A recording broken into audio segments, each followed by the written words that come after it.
You're listening to The RealWealth Show with Kathy Fedke, the real estate investor's resource.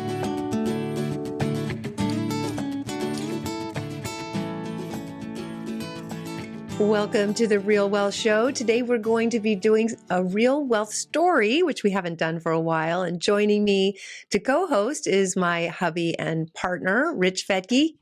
Thank you. Good to be here. Looking forward to it. Yeah, I love doing these couples interviews with members of Real Wealth who have set goals and are achieving them. It's very exciting and inspirational. So today we have Kevin and Michelle joining us. They are members of Real Wealth. We actually had Kevin on before, but Michelle couldn't join because I think she was having a baby or had a small baby. Yeah, the baby was not sleeping. So okay, yes, that's it. Well, welcome back. Welcome back to Kevin and Michelle. It's great to have you here.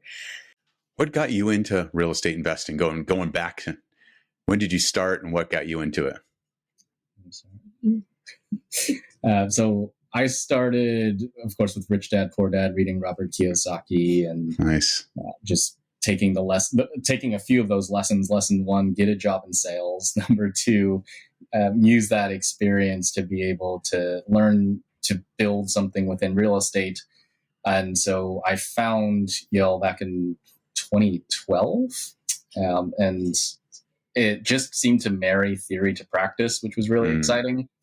So started off out in Ohio with a great team out there, and that really proved out the concept. And then just stepped on the gas more recently as we decided, or as we continue to do better in our careers and finances. Awesome. Had you invested in anything before real estate, stocks, or anything beyond that? Not much. Not much. No, so you dove right into real estate. Cool. Yeah. It's unusual. My dad had me read Rich Dad Poor Dad when I was 16. Thanks, Dad. Awesome. Michelle, what about you? What inspired you to? In 2013, I actually inherited a property with my brother. And at that time, I had bought my own property in 2012, and I was starting grad school in 2013. I had another property to manage.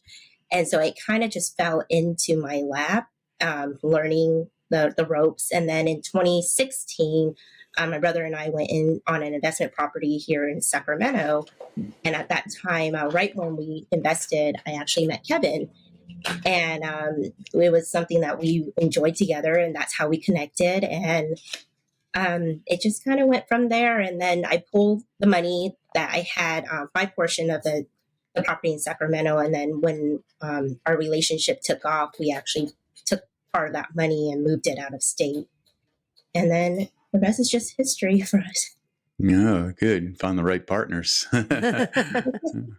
Both, our mindset for investing is pretty aligned. And so I think that works really well. But whatever he's thinking, I'm already thinking it. And whatever I'm already thinking, he's thinking it. So it's just two peas in a pod. Oh, I love that. Nice. So how did you decide what your goals were, where you both wanted to head financially with your investing? I think these goals are going to continue to change, which is part of the exciting part, since we are getting closer. And Rich, I know you're familiar with the DISC profile. Michelle's actually a strong D. And so for those that aren't familiar, very results-oriented, goal-driven, action-oriented, wants to win, can be blunt sometimes. She's like, really?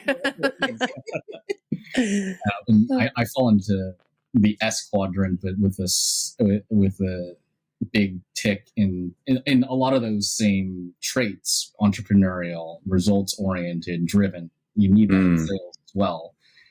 So I think with those two things, then I think we decided to choose something that was attainable and made sense. And so we're already on our way to the initial goal. And then once we saw an opportunity with an alignment on finances, careers, and overall goals, then it was just really easy to hit the gas. And then now we're steadying a bit. We don't have to accumulate as quickly as we did before. We don't there's not a whole lot of FOMO, fortunately, now, because we did take that action.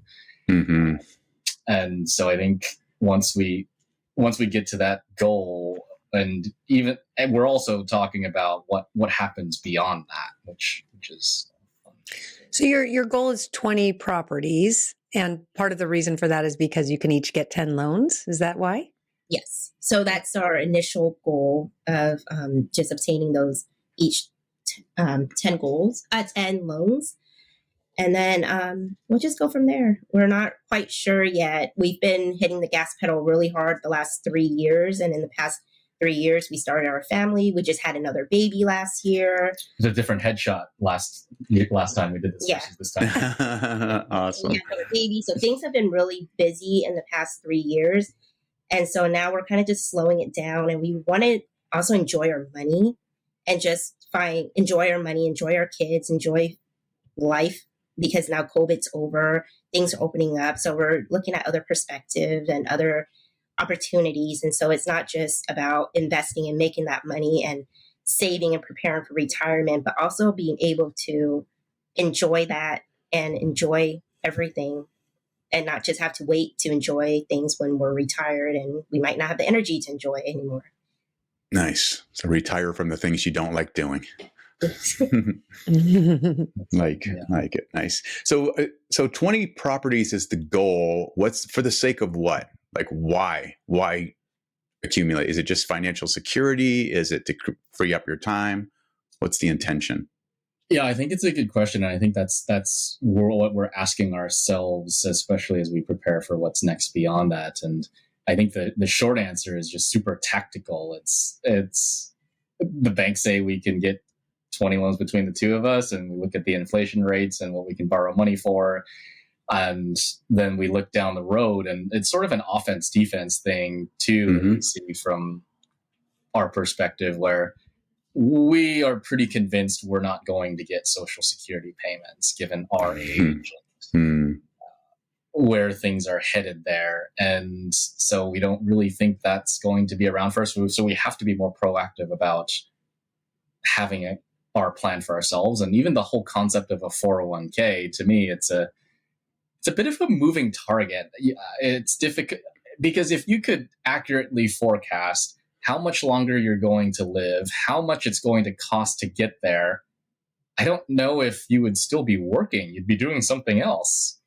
If you had that knowledge to accurately forecast that. So I'm not fully convinced that that's a way in which you can fully retire. Then I was reading some articles earlier about artificial intelligence and how that's going to be eliminating a ton of jobs. So I think just seeing real estate as a way to be a defensive counter to some of these things, but also on the offensive, having extra cash flow, figuring out what to do with that, and just being able to build assets. That's something that's been top of mind as well. Yeah, that's fascinating because it's an interesting approach. It's cool because it's strategy. Like you said, it's defensive at this stage of the game. So many people we talk to are like, well, I want to be able to retire with this, have my lifestyle, keep my lifestyle as far as enough income from my investment properties. Or someone else might be, I want to be able to be job optional. I want to leave my job because I'm frustrated with it. So I'm doing this. But you guys are kind of taking a different approach. It's more like, what's the best use of our money? Like where we can put our money, where it's going to grow and bring us the most wealth and potential cash flow in the future.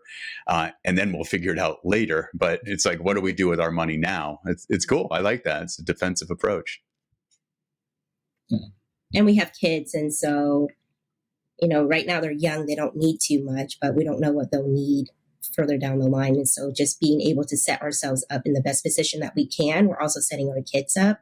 And so our goal is to basically fulfill their needs and for whatever it is that's going to come our way with them and whatever their dreams are, we're able to support them. We're going to have the financial means to do that through our investing. Awesome. Well, let me be super clear. They may not need anything, but they will want everything. Our 3-year-old already is like that. He gives me a list of things every single day. Oh, that's great. He's good at asking for what he wants. That's a powerful trait. Buy me this, buy me that. So what was it like for you to do your first investment out of state? For me, it was, gosh, it's been a decade. So at first it was a little bit of a shot in the dark, but I think for the price points, when you're looking at $100,000 property back then at 20% down, I was like, yeah, I could take a chance on that. And Yeah. single, no kids. So I think it was a little bit of a shot in the dark at first, and then with the great team there, the checks were coming in, and there wasn't a whole lot of asks for maintenance. It was like, oh, this works. So it was a total proof of concept, and it was extremely smooth. I didn't think that I was going to be investing in Ohio, but the investment counselor that I had back then had guided me towards that team because that team had gotten really high marks, and so Okay. it was And that really first investment was through RealWealth 10 years ago? correct. Yes. Wow. Kathy That's- Copeland Tisa had guided us. Oh my gosh. Oh, longtime member. I hope you'll come to our 20-year anniversary party in October. Well, we will see if things can line up. I think the kids are out of daycare for a week somewhere in October. So if that lines up, then there may be a combined Disneyland / Oh, I love it. I know. So fun. Nice. To do a RealWealth Disneyland trip. Yeah, and you get to write it off. Yeah, that's the other thing that we're beginning to learn, because now it's not just a few houses. We're trying to figure out how to run it like a full business. And Smart. So buttoning up, hey, do we have the right people on our teams for this? That's also something that it's not in the explicit 20 unit goal, but it is something that's definitely top of mind right now.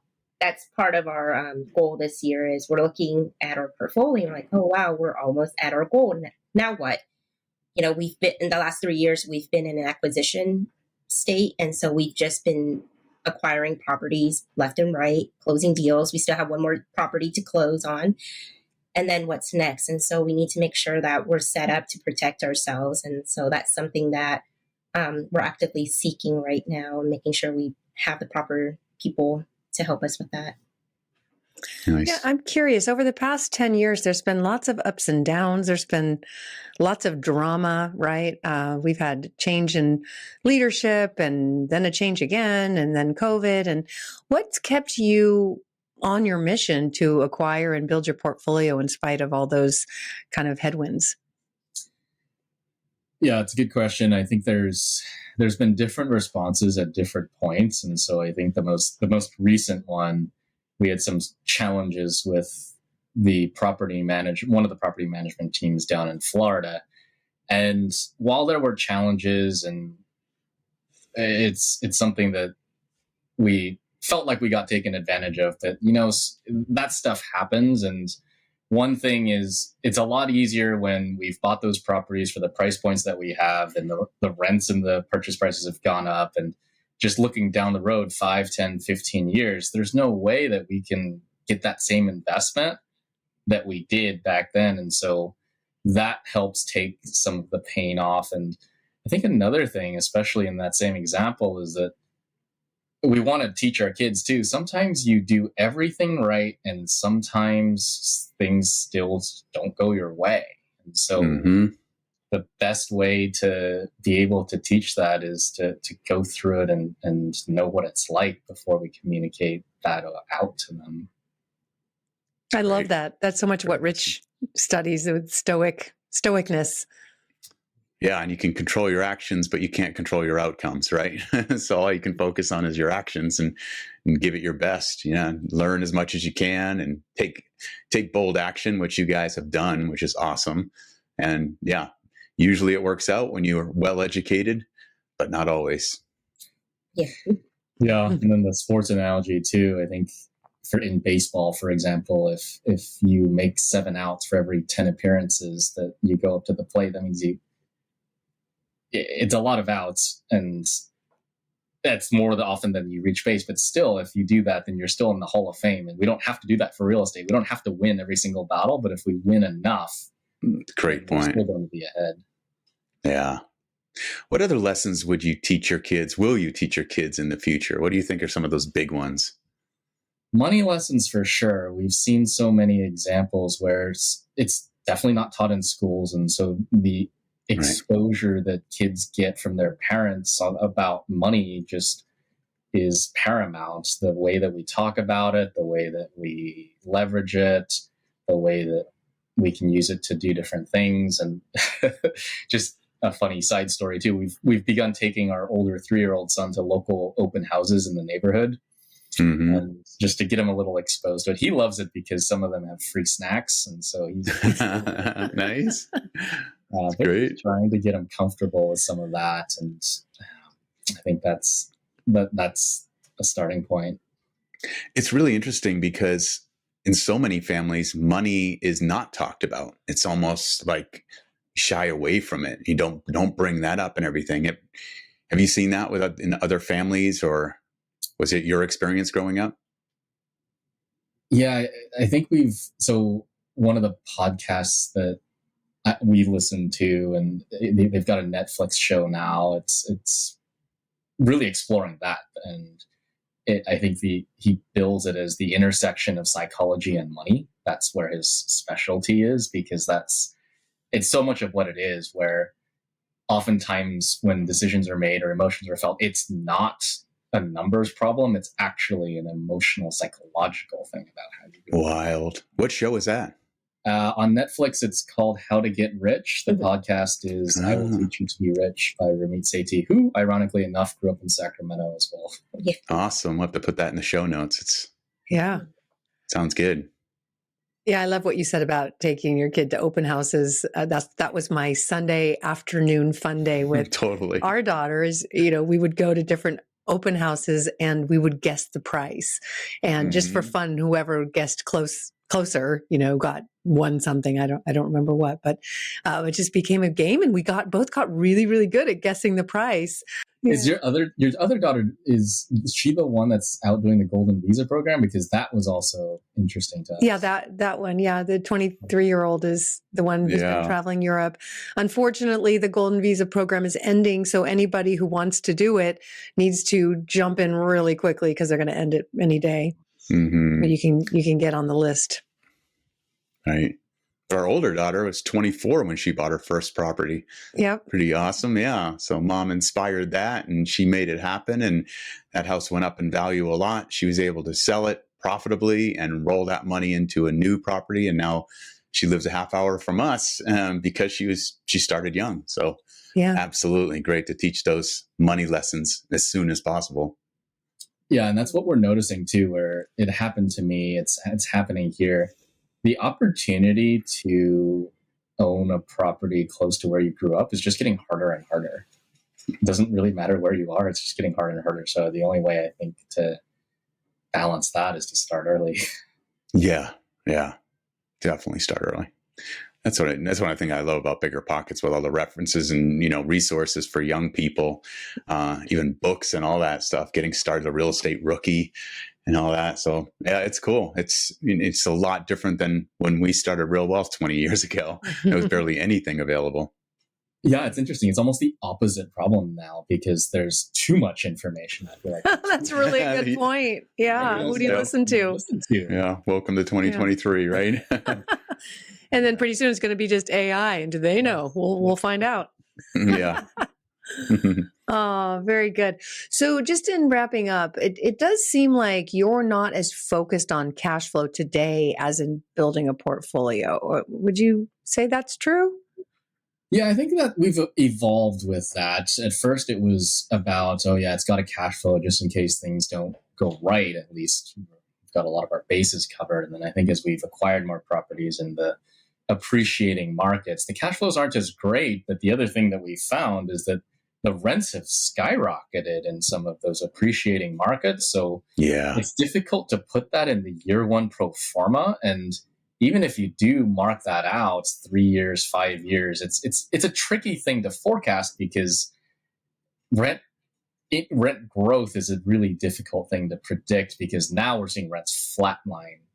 And so all our properties are cash flowing. We're not, they're all cash flowing, but I guess because we're both working our W-2 jobs, we don't really consider the investment money as money that they're there to spend. We kind of ignore that money. It's there. It's like a cushion. When we're upset with our jobs, we want to walk away. We're like, oh, okay, we look at it, makes us happy. Like, we don't need to take the promotions. We don't need to do more than what we're doing right now. But yeah, we're not dependent on it. So I guess we're not as focused on the cash flow because we're just not dependent on that money. Yeah, it's a good point. And to continue that point, having enough of these properties that generate cash flow can help balance some of that. And what it has led to for lifestyle wise for us, for example, she was able to take a year off to be with both our kids, which so many moms say, oh, I wish I could do that. And financially, so many of them can't. And so this has definitely helped us in that too. I took a year off for each kid. And so it was nice to be able to go back to my job, but not have to worry about going back if I didn't want to, and not feeling like I had to rush to get back. So the first year of their life, we got to spend it together. And so I got to enjoy that little stay-at-home mom life and then go back to doing what I was doing before that. Awesome. Have you guys taken the Real Wealth assessment yet?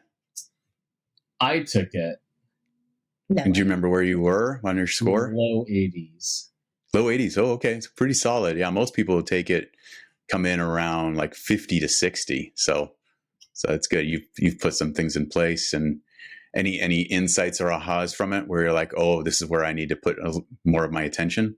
I think we may have taken that after our older son was born. So do you recommend taking it after big life events or after a certain number of years? Or I think every 6 months is a great idea. It's like, every 6 months you do it, you see where your score is, you record your score, keep track of it, because those 20 different questions in those 20 different areas are places where you're like, if you score something like a 3 or a 2, you're like, oh, here's an area where I need to put some focus over the next 6 months. And you build that out, and then you take it again. And then that score, you're scoring it a 4 or a 5. And then you get that higher Real Wealth score to really see where you're at. So it's kind of a tool for you to measure of what needs attention and what's working well. Yeah, a way better way of doing New Year's resolutions. Yeah, right. Good point. Awesome. Maybe we'll do June's approaching, so that's a mid-year point. So maybe we'll take it sometime this week and we'll email you the results. I love it. Great idea. Rich, how do people find that? Just realwealth.com/assessment. Really simple, just 20 questions. At the end of the 20 questions, you get a Real Wealth score between 0, that would be pretty bad, and 100, couldn't get any better. I hope nobody gets a 0, but even if you do, there's even getting to a 1 is doubling it, right? Yeah, there you go, right. All right. Well, it's just been such a pleasure to have you here and to get a check-in. Thank you so much, Michelle and Kevin. Is there any last tip you would give to our listeners who are maybe feeling anxious about the economy, about the debt ceiling, about everything that's going on in the news, and are afraid to move forward? Yeah, I think you just echoed at least one of the prior guests, where it's just find your why, because that's what's going to get you through the tougher times. And if you have a strong why, then that's going to be exactly it. And so for us, I brought up some of the other things earlier where, well, how does not moving forward compare to, well, the likelihood of us getting Social Security payments or awesome. Anything like that. And so it's, what's your why? And if you have a good why, you're going to move forward. If you don't, or if you have better alternatives, pursue those alternatives, but do something. Yeah. Don't just analyze forever. That's good. Love it. All right. Well, thanks again for being here on the Real Wealth Show and sharing your story and being a loyal member for 10 years now, educating other members. I love it. It's just full circle. And Rich, of course, thank you for being here as my co-host again. Thank you. And thank you all for joining us here on the Real Wealth Show. You can go to realwealthshow.com to get access to hundreds of free webinars and to get to book an appointment with one of our investment counselors that can help you on your path. I'm Kathy Fettke. Thanks for joining me here on The Real Wealth Show.